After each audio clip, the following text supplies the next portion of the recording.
মাসের শেষ কিন্তু মুখরোচক খাবার চাই চাই, তাই না?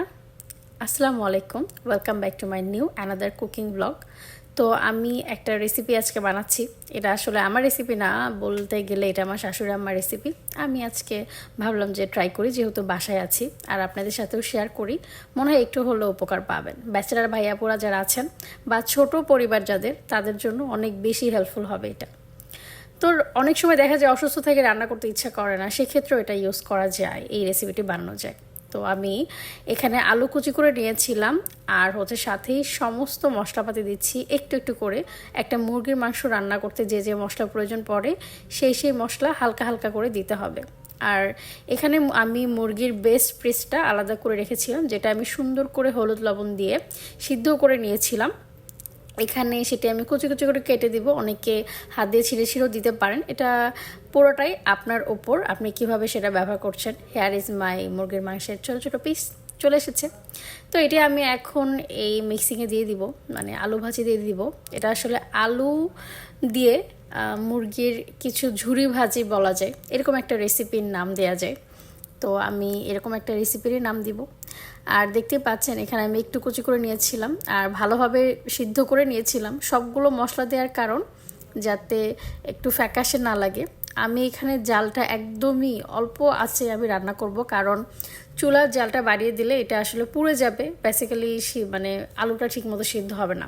আলু ভাজি করতে যতটুকু টাইম লাগে, আমি আলু ভাজি করলেও আমি কখনোই সেটাতে পানি ইউজ করি না, আমি হালকা আঁচেই রান্না করি।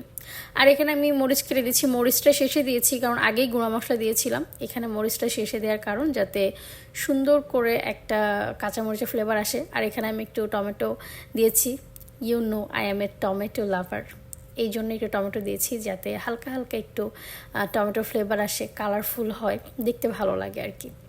এই জন্যই আর কি আমি এখানে টমেটো ইউজ করেছি।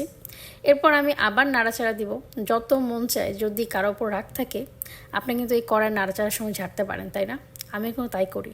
একটু রাগারাগি হলে বা মেজাজটা একটু খারাপ থাকলে আমি জোরে জোরে মানে নাড়াচাড়া করি যাতে রাগটা ঝেড়ে যায়।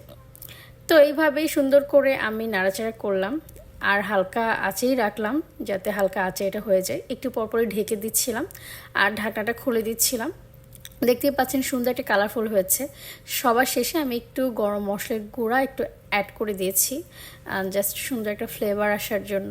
আর এই তো আমার রান্না মোটামুটি শেষ পর্যায়ে। আর এই যে দেখতেই পাচ্ছেন এটা হচ্ছে ফাইনাল লুক। এখন আমি এটা সুন্দর করে একটু ডেকোরেশন করব আর কিভাবে দেখতে ভালো লাগে এরকম করে আমি ভিডিও করব। সো হয়ে গেল আমার ঝটপট একটা নাস্তা। এটা ভাতের সাথে, গরম ভাত অথবা রুটি পরোটার সাথে অনেক ভালো লাগবে। সো আল্লাহ হাফিজ, বাই।